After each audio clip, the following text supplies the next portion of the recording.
Joining me now, Ikechi Uko, organizer of Kwaba Travel. I don't know if I have Ikechi there. Okay, great to have you on the program. So I'm having to come to you now to talk about tourism. That's I was supposed to have you in the other segment, but Nigeria's tourism at this point is not where it should be. And I don't know if you can hear me, Mr. Ikechi Uko. Can you hear me? Yes, I can. Yeah, so looking at where we are now, talking about Nigeria's tourism, how would you say we're faring at this time?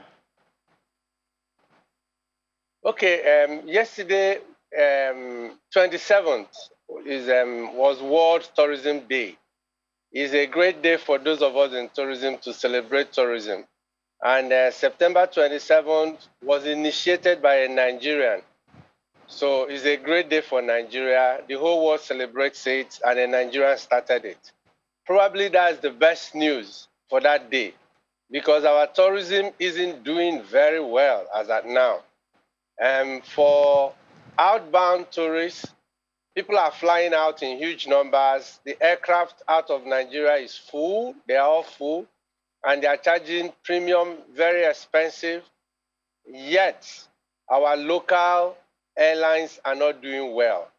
If you had gone to the airports this morning, usually at MM2, there'll be like 7 flights in the morning. But today, yesterday, the day before, you have maybe 2 flights leaving in the morning. So that's the easiest way you can tell how people are moving. Outbound is doing very well. The hotels in Lagos and Abuja are doing very well, but our resorts, the ones out of the big cities, the leisure tourists, our tourism sites, the whole tourism energy needs a lot of help as at now. We are not in the best of health for tourism business in Nigeria. And obviously, with tourism, it has a lot of potential to bring the much needed revenue we need at this time. But according to the World Travel and Tourism Council Economic Impact Report, it says that Nigeria's tourism sector is expected to create about 2.6 million new jobs over the next decade, doubling the number of those employed within the sector by 2032.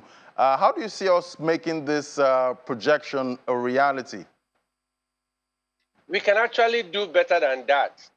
Considering the potential, there are 200 million people in Nigeria. Just getting 30 million of us move around every other day can employ maybe 10% of that to service that number. Nigerians love life. Nigerians love to see new places, enjoy new places. And those numbers to me are very small if we actually begin to scrape a little bit of the potential that tourism has in Nigeria. I'll give you a good example. The big Calabar Carnival. In December, anybody in the past years, anybody that visits Cross River in December, you will see the power of tourism.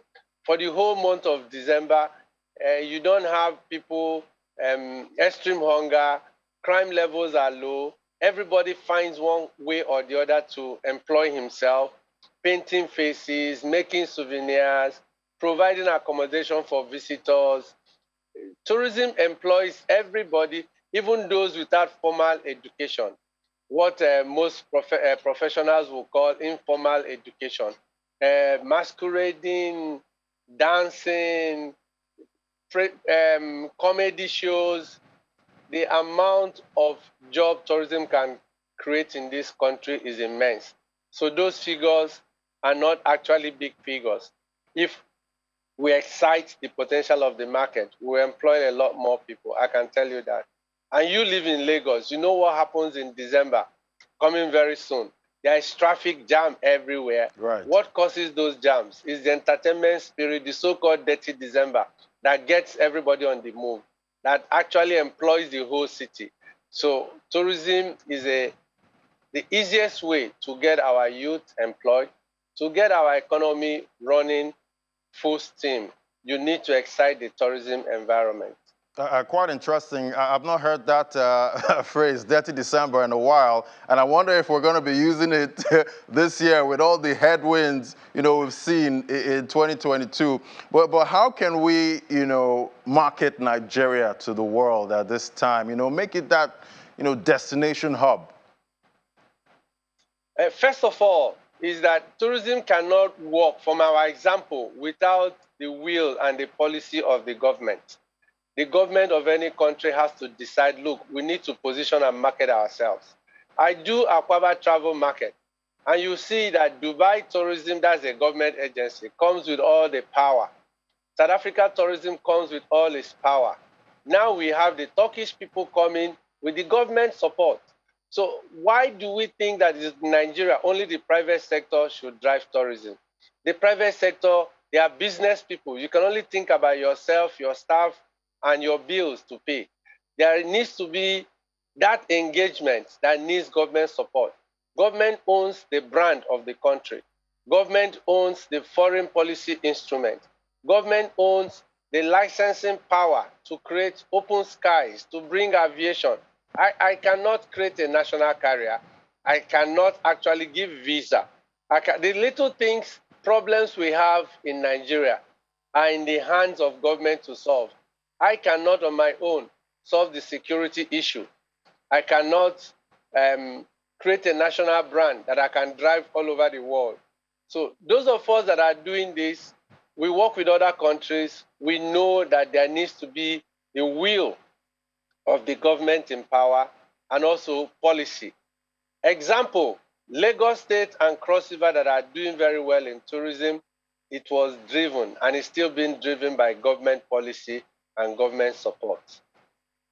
And looking at 2022, obviously global inflation has been the major pain in everyone's neck at this point. But what do you think players in your industry can do to cushion the effect of rising prices? Because at the end of the day, consumer demand is being wrecked at this point. That also is not in our power. We don't control Forex. We don't control the assets. But what are you guys doing, with what you have, basically? For us, we have to sell the product to the... when you do packages, you look for how you can create discount to get more people to travel. You do the negotiations that are necessary. Everybody finds the dollar very high. So what do? You get your partners to subsidize. Airlines are not likely to subsidize now going out of Nigeria because they are full to the brim. So they are charging premium. So you have to get your hotel partners, you have to get the top rating costs, you have to make sacrifices until there has to be some stability. There is nothing else you could do. For domestic tourism, you have to hire your own security. You have to do everything now. So for now, we are just staying there to survive, putting together packages that people will buy. There is a need. People want to travel. We know that. Nigerians love to travel. So we have to take advantage of that and give them extremely favorable rates that will enable them still fulfill all their desires. But we do not control all those indices. But we can only use our leverage, our power of negotiations, and our network to make it easier for more people to travel. Quite interesting. But looking at the tourism industry right now, what would you say are some hidden opportunities, some untapped sectors in the tourism industry at this point? I'll give you a good example. The Lagos waterfront, the beaches, that's a minefield. And if you have been sampling some of the products there, I don't want to name them. They are all actually full. They are doing very well. That is just the waterfront. And Lagos is surrounded by water. There is water and there is land everywhere. So that already is a potential that is being tapped and is going to grow bigger. Now, there is also the traditional aspect of it, the cultural festivals. We have to fix their times, scale them. Now you take entertainment. Nigeria has entertainment power all over Africa. Lagos is entertainment capital of Africa. So those ones are easy. They are low-hanging fruit for us to exploit. We'll drive it, we'll squeeze it, we'll milk it. people will come just for entertainment in Nigeria, Nigerian music, Nigerian movie. Then we have the meetings and conferencing. That's also another thing that people all over the world will want to, those are markets that are obligatory. If you have a conference, you have a conference. You will find your way to go to that conference. Then there is the other part also that we have not utilized, religion. We are extremely religious. The world knows that. So we should be able to turn that into a resource. Some churches and some organizations have exploited that and done very well. Before COVID, the biggest tourism attraction in Lagos was a church that brings people from all over Africa and the world non-stop. So there are little things, festivals, entertainment, the beachfront, religion, meetings, incentives, conferences, and exhibition. We call that MICE. Those are the strong areas that we can use to drive our tourism. And they are not very difficult to develop. Those are easy, low-hanging fruits. Quite interesting. Well, I guess we have quite a lot to milk and we have a lot to look into. Thank you so much, Mr. Ikechu, co-organizer, Akwaaba Travel Market. It was great having you on the program. Thank you for the opportunity. Thank you.